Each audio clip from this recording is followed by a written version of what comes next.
di satu sisi perang lawan narkoba ini harus dilakukan. Tapi di satu sisi juga menciptakan namanya pasar gelap narkoba. Tapi saya agak sedikit kecewa dengan Kapolri Jenderal Listio Sigit ini ketika diumumkan tes urin gitu loh. Masa mau tes urin diumumkan? Narkoba di lingkungan polisi itu sampai melibatkan anggotanya. Seorang pejabat yang berhasil menangkap narkoba itu dianggap sebuah keberhasilan. Ini kan lucu. Ya, sampai level Kapolda yang harusnya memimpin perang Melawan narkoba di daerah justru menjadi pemimpin pasar gelap narkoba. Dan pasar gelap narkoba ini biasanya dikendalikan oleh penegak hukum yang korup. Ketika masih ada aksi judi di situ, dia copot itu Kapolres dan Kapoldanya. Iya, apakah kita harus menyerah dengan para bandar? Apakah negara harus tunduk pada bandar, pada kartel? Nah, ada kekhawatiran penangkapan ini seperti menyembelih ayam di depan monyet. Tangkap orang, yang lain-lain ketakutan. Ya, dan harga bisa naik. Harga naik, lain-lain ketakutan, praktek setoran terjadi. Dan itu yang terjadi di Bima. Ya. Uang narkoba mengalir sampai jenderal.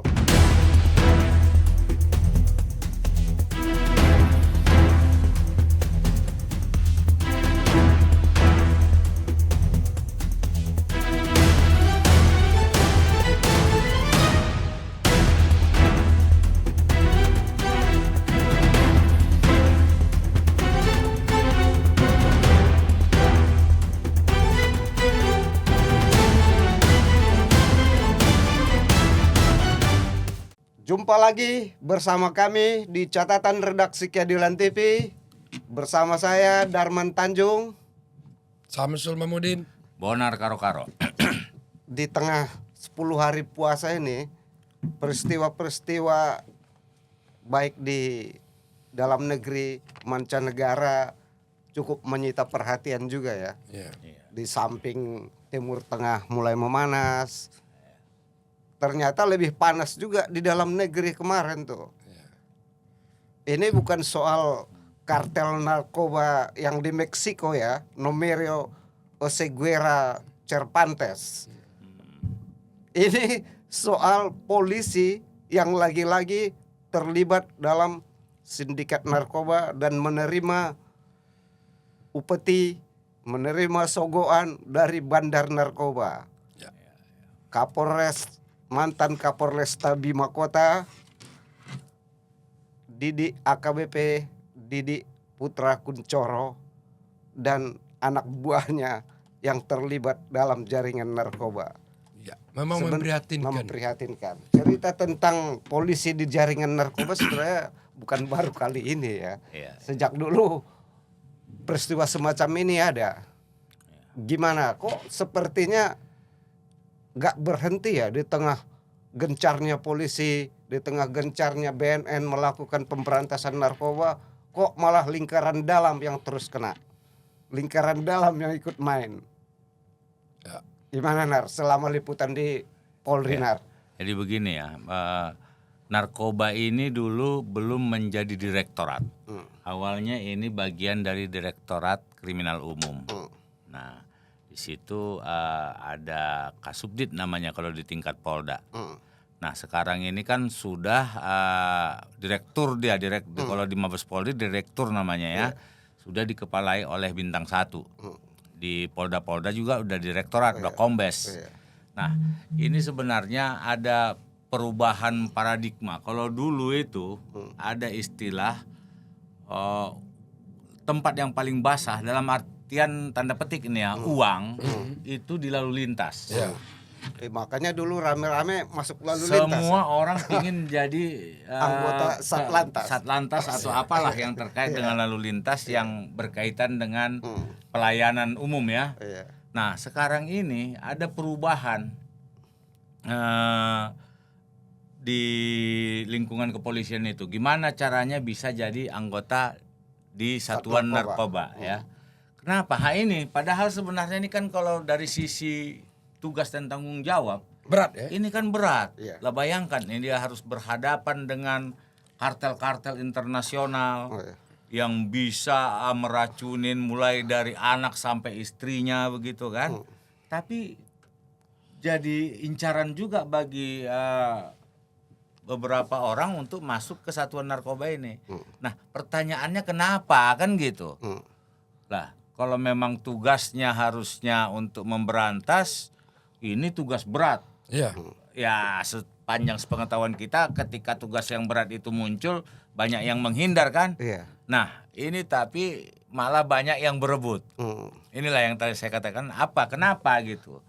Nah, ternyata di balik yang kita bayangkan pemberantasan narkoba ini sesuatu yang sangat sulit, ternyata ada sesuatu yang menjanjikan di dalam proses-proses narkoba ini. Ya ini seperti yang kita ketahui, mulai dari bintang 2 pernah ada Kapolda kan? Ya, betul. Teddy Minahasa kalau tidak salah namanya itu, saya kenal juga. Sampai yang belakangan yang mencuat ini Kapolres dengan pangkat AKBP itu alumni Akpol juga ya, Akademi Kepolisian. Sementara itu dulu untuk pembuka ya. Ya.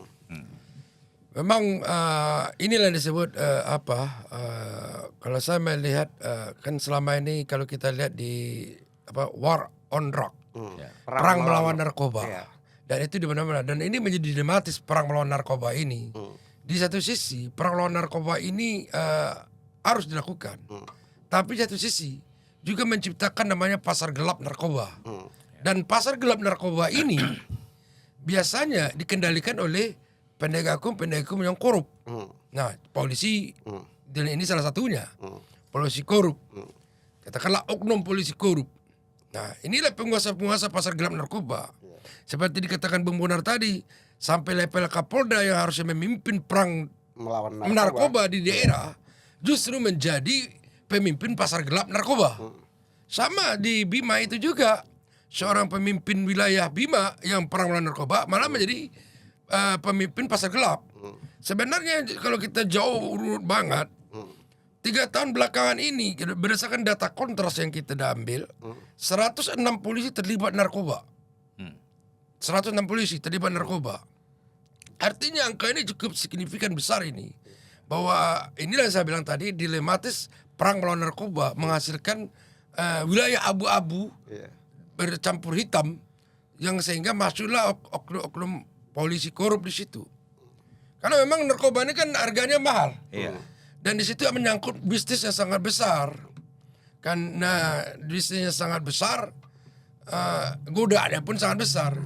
Nah, kalau ingat kata-kata Bung Bonar tadi, orang sekarang berebut jangan-jangan karena melihat aspek itunya, bisnis pasar gelapnya ini. Nah, kalau kita perhatikan pasar gelap ini muncul, ini kan karena pengawasan yang kurang. Nah, inilah PR bagi Polri ke depan. Bagaimana mengawasi anggotanya yang terlibat perang melawan narkoba agar tidak menjadi. Tapi ironisnya juga ya, dari berbagai kasus yang terjadi ini, mulai dari kasusnya Irjen Teddy Minahasa, itu selalu melibatkan anak buah. Di kasus Teddy Minahasa itu kalau nggak salah AKBP Dodi Prawira Negara, itu kan dia waktu itu jadi Kapolresta Bukit Tinggi kan. Terus ada lagi yang mantan Kapolsek Kalibaru itu, masuk jaringan ke sana kan, Kusyanto itu dulu. Ada lagi Kapolsek yang ditangkap di daerah Bandung, Astana Anyar. Dia malah berpesta dengan 30 anak buahnya di Bandung waktu itu. Kompoli ya. Ini kok maksud saya gini loh, kenapa jaringan narkoba di lingkungan polisi itu sampai melibatkan anggotanya? Padahal dulu kita pernah wawancara sama Kabar Reskrim dulu, yang sekarang jadi Menteri Inpas. Dia bilang kan anak buah boleh menolak perintah salah. Tapi faktanya kayak kejadian yang di Bima ini kan anak buahnya juga semua terlibat. Banyak terlibat ya. Poluan yang berpangkat brigadir ini pun dimanfaatkan untuk menyimpan barang haram ini kan. Jadi seperti saya katakan tadi Bung Darman, kenapa jadi banyak rangkaian yang terlibat dalam satu peristiwa kan begitu? Karena ini sesuatu yang menggiurkan. bukan hanya dari sisi pengguna ya. Ke pengguna itu kita tahu memang kenapa orang menggunakan itu karena itu katanya enak ya. Ketika sudah terbiasa dengan itu enak, bisa berhalusinasi apa segala macam, fantasi seks misalnya atau apa gitu ya, merasa perkasa kan gitu ya. Di balik itu uang.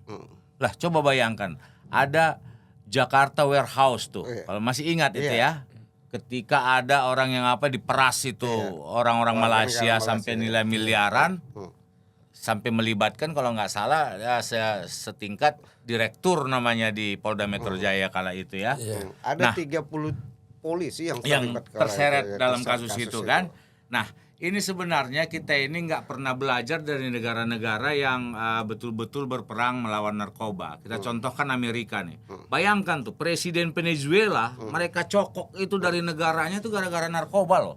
Karena dianggap oleh mereka itu akan merusak negaranya. Yang belum tentu nggak tahu kita seperti apa, tapi sebegitu hebatnya lah mereka untuk memberantas narkoba itu. Ini kenapa bisa begitu? Satu punggawanya dalam pemberantasan narkoba itu. Coba kalau kita ini sudahlah dibentuk undang-undang nomor 116 ya, Kepres. Soal BNN ini tahun 2002 nih, undang-undang Kepres nomor 17 tahun 2002 tentang pembentukan BNN. Seharusnya sudah di sini semualah pemberantasan maupun terkait barang-barang berbahaya ditangani. Ini enggak, semua polisi mulai dari tingkat Polsek sampai Mabes Polri ada direktorat narkobanya. Sementara BNN sana sampai ke provinsi juga. Sampai juga semua ke provinsi, ke kabupaten kota. Lah, akhirnya ini berlomba untuk menggarap. Kalau menurut saya sih menggarap ya, bukan memberantas. Nah, malah ada kecenderungan begini, Bung Darman dan Bung Samsul. Seorang pejabat yang berhasil menangkap narkoba itu dianggap sebuah keberhasilan. Ini kan lucu. Ya. Harusnya ketika tidak ada narkoba baru dong dianggap orang itu berhasil. Nah, ini jadi akhirnya nanti tangkap sebagian. Kalau cerita soal itu kan bukan hanya bukan hanya untuk kasus-kasus narkoba. Karena kan selama ini kita tahu juga para pemimpin wilayah, satuan satker itu kan diberi tanggung jawab, diberi target. Kau harus menyelesaikan sekian perkara, kau harus mengungkap sekian perkara. Akhirnya terjadilah itu. Terutama di narkoba ini, karena kita tahu salah satu nawacita Presiden Republik Indonesia sekarang Prabowo Subianto itu adalah perang melawan narkoba kan.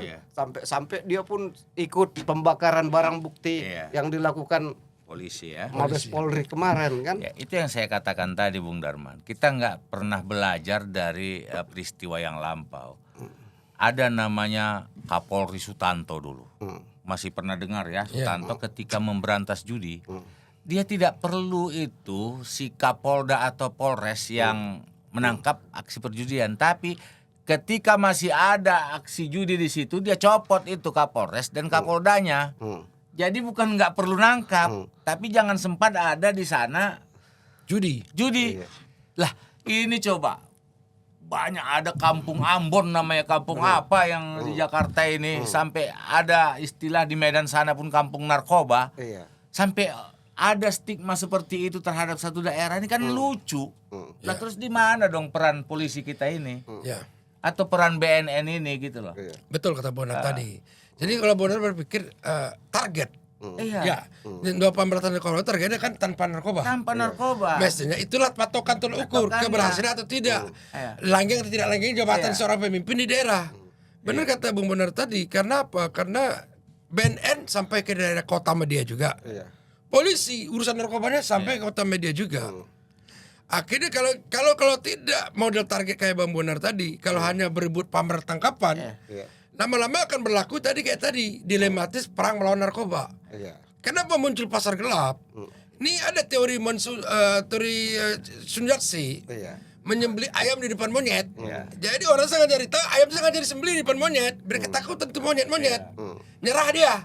Nah, ada kekhawatiran penangkapan ini seperti menyembelih ayam di depan monyet. Tangkap orang, yang lain-lain ketakutan. Ya, dan harga bisa naik. Harga naik, lain-lain ketakutan, praktek setoran terjadi. Dan itu yang terjadi di Bima. Iya. Iya. Secara bergelombang, Kapolres Bima ini menerima dana setoran. Iya. Kalau nggak salah menurut informasi yang dilansir oleh Mabes Polri juga, 3 banding 1. Iya. 3 untuk Kapolres, 1 untuk Kasat. Jadi 400 juta sebulan, 100 juta untuk Kasat, 300 juta untuk Kapolres. Iya. Nah, itulah praktek setoran seperti itu. Praktek setoran itu lahir karena dari pasar gelap. Ingin aman, bisnis narkoba di situ.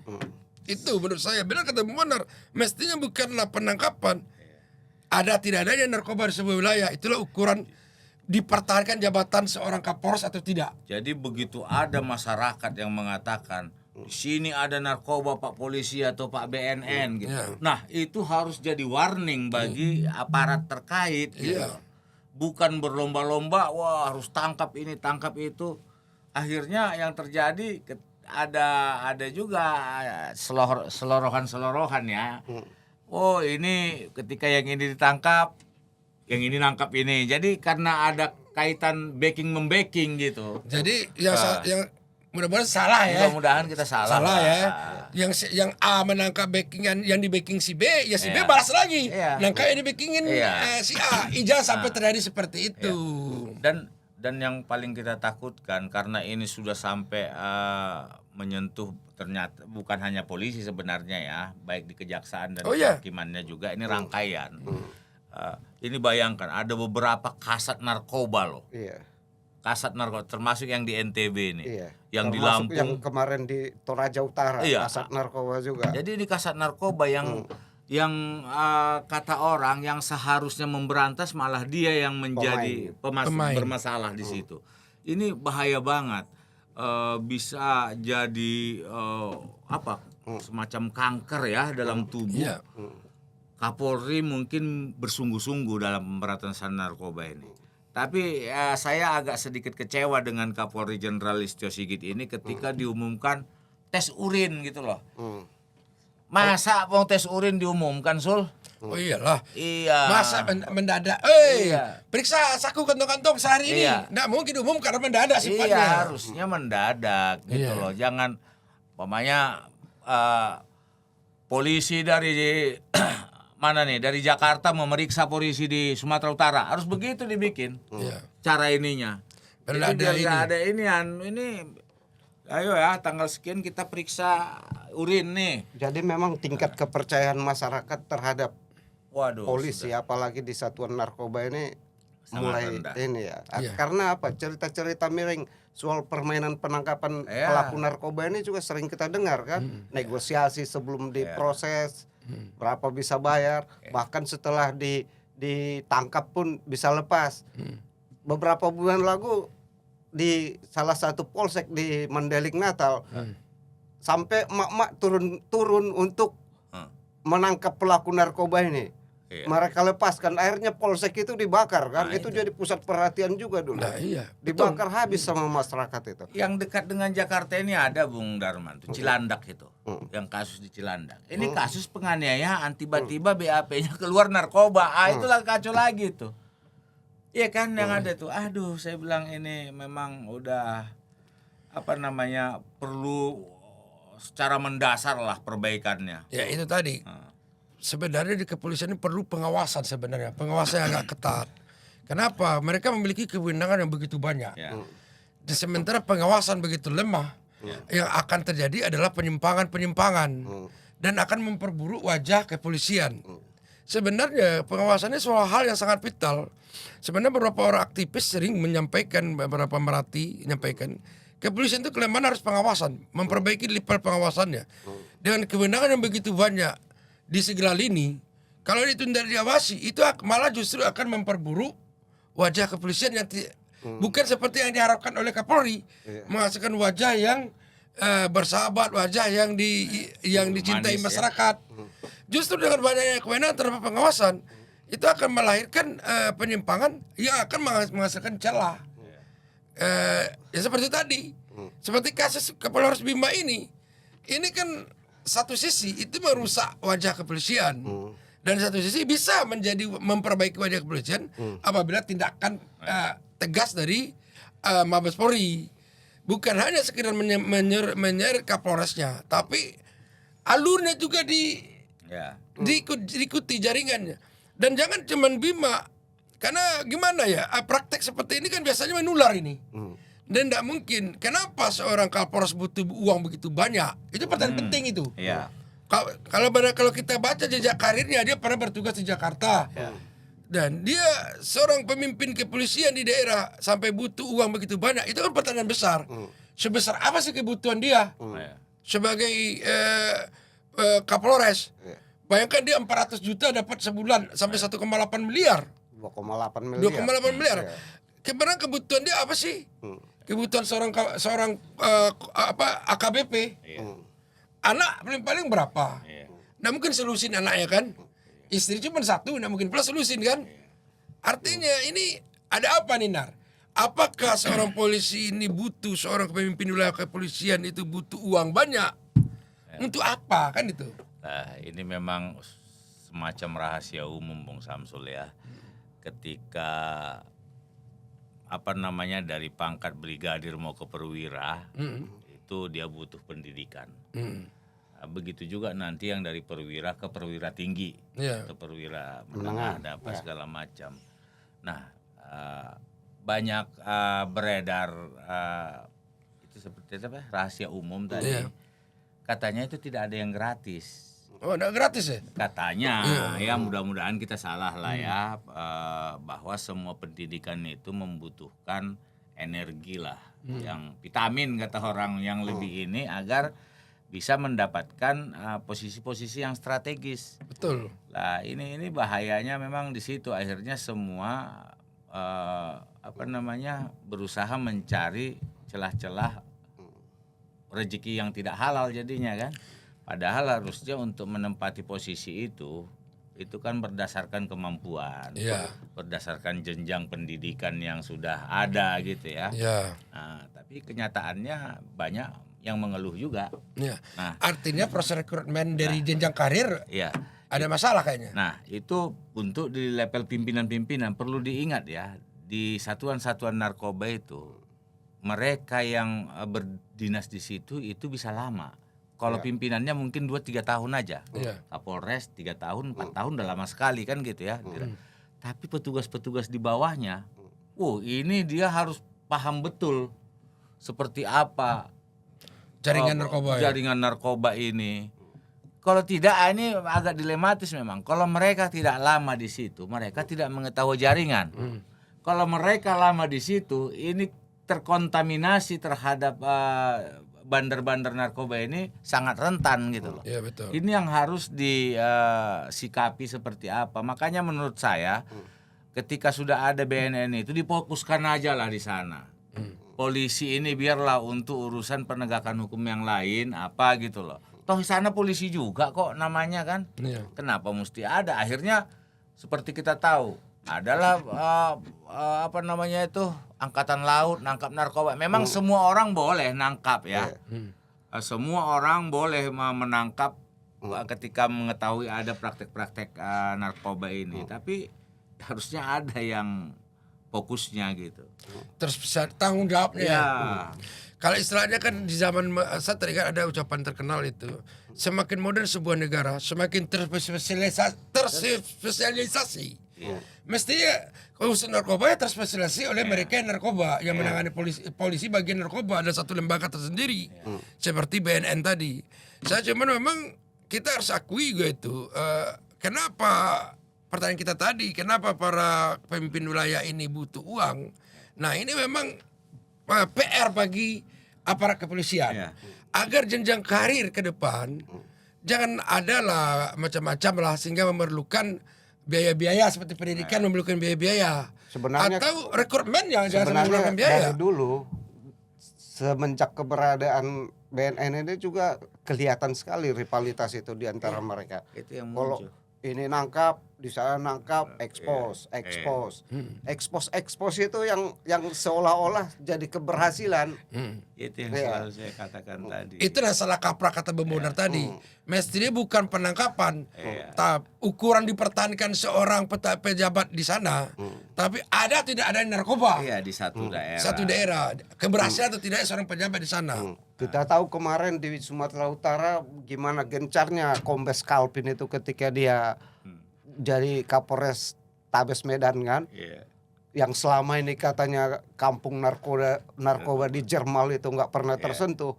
Setiap hari dia lakukan penggerebekan. Terus kemana Kapolresta sebelumnya? Kemana? Nah, Kasat narkoba sebelumnya kan? Kemana dir narkoba? Iya. Ini Bung Darman dan Bung Samsul ya. Ketika ada pemberantasan seperti itu, harusnya dipertahankan dong. Daerah itu tetap bersih dari narkoba kan. Dan kita harus tahu loh, masyarakat kita ini orang yang sangat takut membuat kesalahan, apalagi mengetahui ada polisi di situ. Nah, harusnya begitu kampung narkoba itu dibersihkan, dioperasi, bikinlah posko polisi di sana. Bikin polisi berseragam di sana hadir setiap hari gitu loh. Menimbulkan efek jerah Menimbulkan orang jadi ada Pak polisi. Jadi pakai narkoba. Jadi pakai narkoba atau apa. Tapi ini nanti habis ganti Kapolres ini lain lagi program Kapolres yang selanjutnya. Ini kan akhirnya kayak kesinambungan program tidak ada. Tidak ada. Sementara katanya kita harus zero narkotika tahun berapa itu, aduh. 2025, 2026 geser lagi 2030. Apa muluk-muluk banget. Saya di kampung saya sana, Bung Darman, keluhan petani-petani di Tanah Karo ya. Itu sudah sangat menyedihkan. Lah bayangkan yang daerah yang kekerabatannya tinggi seperti Tanah Karo dan daerah-daerah lain, itu bisa narkoba ini masuk sampai ke tingkat desa-desa.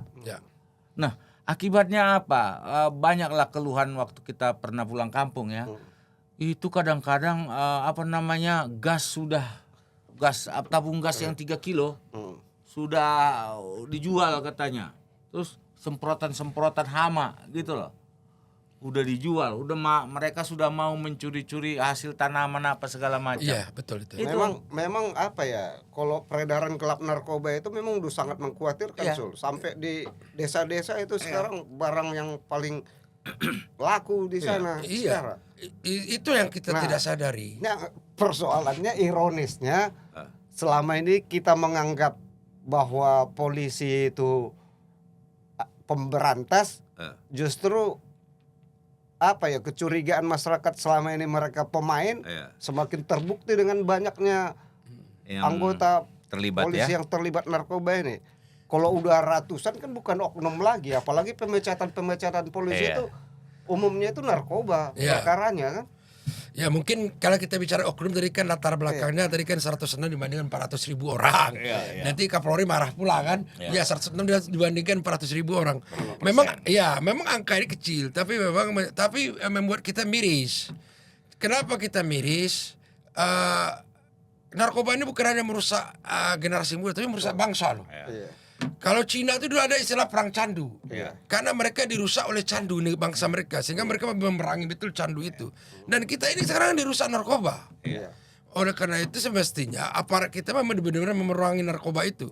Karena miris banget narkoba ini begitu menyentuh satu orang, itu kan sistem sarafnya rusak.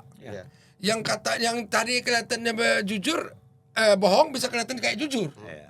Nah, ini yang sebenarnya yang harus disadari. Makanya banyak dulu kalau kita diskusi dengan senior media massa dulu kita dia bilang bahkan pengguna narkoba pun ada ampun bagi dia waktu itu dia pikir kan, karena memang sudah jadi beban bangsa, karena sudah merusak saraf itu. Pemakaian narkoba itu merusak saraf.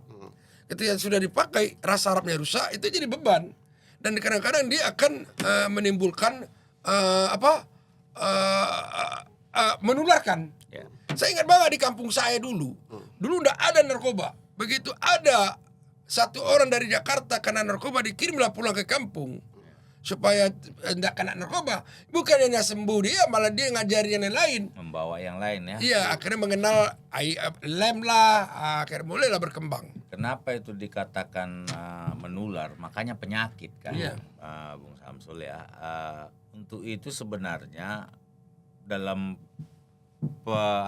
pemberantasan narkoba ini harus betul-betul ketika dia memang pengguna yang seperti apa. Iya. Ini masih bisa tidak direhabilitasi seperti apa, dan rehabilitasinya benar-benar. Jangan hanya untuk mendapatkan surat rehabilitasi sebagai dasar dia tidak masuk menjalani proses hukum pemidanaan penjara gitu loh. Ini yang kita tahu semua lembaga-lembaga rehabilitasi itu juga harus diperiksa lah, berkala. Di situ ada main juga, pemain juga. Iya, Ini menarik. rehabilitasi. Saya pernah menonton sebuah dokumenter asing Iya. tentang pemberantasan narkoba di Amerika Serikat. Jadi dia bilang antara bandar dan badan rehabilitasi ini beda tipis katanya kan. Jadi maksudnya produsen dan tempat rehabilitasi orang itu juga katanya. Jadi apa itu istilah itu dari sini dapat korbannya berobat dapat juga dia. Ngumpul ke dia semua. Ini memang perlu disikapi. Iya. Terus apa yang harus kita lakukan lagi? Apakah kita harus menyerah dengan para bandar? Apakah negara harus tunduk pada bandar, pada kartel? Karena kita tahu semua barang haram ini sudah Merasuki, menyebar ya. semua kalangan, semua entitas profesi sudah menggunakan narkoba. Bahkan yang masyarakat berharap mereka pemberantas narkoba justru sekarang terbukti mereka ikut main. Di mana kita berharap selama ini dikatakan bahwa kejahatan narkoba ini kejahatan luar biasa kan? Ya. Kalau menurut saya gini, keterlibatan masyarakat sipil ini dibutuhkan. Contohnya kasus NTB ini kan karena si badai NTB itu ya, si cewek itu loh, anak gadis yang berani lantang menyuarakan jaringan narkoba ini, meskipun dia akhirnya Dibully lah ya. dibully segala macam. Tapi yang terkenal sekarang badai NTB kan, itu yang membongkar. Nah menurut saya memang dibutuhkan pelibatan masyarakat yang berani seperti itu. Ya kan selama ini ada organisasi-organisasi yang bergerak, ada granat, ada apa. Kalau saya berpikir satu lagi, efek jerah penting. Efek jerah. Iya, efek jerah. Kenapa? Intinya itu hukuman mati terhadap pelaku narkoba itu penting. Nah, dan saya sepakat bandar itu perlu hukuman mati. Dan mereka yang melindungi itu perlu juga hukuman yang berat loh. Ini kan apalagi penegak hukum, penegak hukum. Ini hukuman berat supaya penegak hukum yang lain yang diberi kewenangan dan kekuasaan tidak mengulangi kesalahan yang sama. Tapi kayaknya kita agak berharap terlalu tinggi itu Bung Samsul untuk hukuman mati. Kenapa? Karena KUHP kita yang baru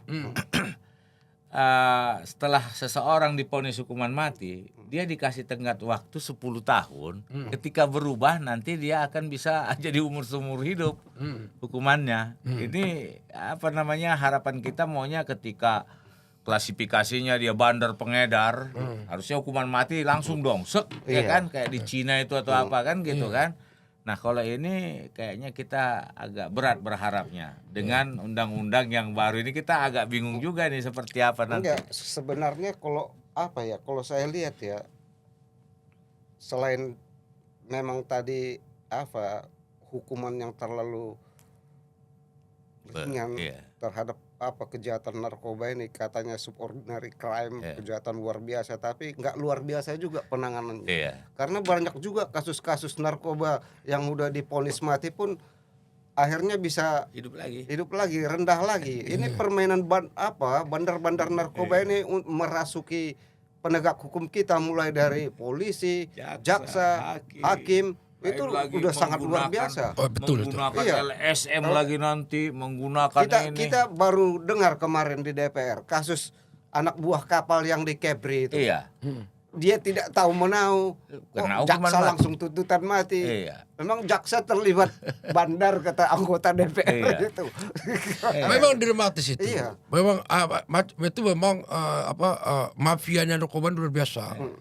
Saya sendiri pernah mendapat godaan lah, semacam godaan untuk membantu seseorang yang sudah dinyatakan mati dan melapas.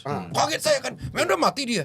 Bikin surat mati aja dulu katanya kan, supaya dibantu Sampai eksekusi. sebegitunya. Iya, artinya surat Jaringan mati pun bisa narkoba. dimanipulasi. Tapi ini peristiwa lama ya, Iya. lama dahulu di masa lalu lah ya. Tapi saya tolak ini tawaran ini. Itu di masa lalu itu kalau berhasil katanya itu 1 M katanya. Itu angkanya sampai disebutin.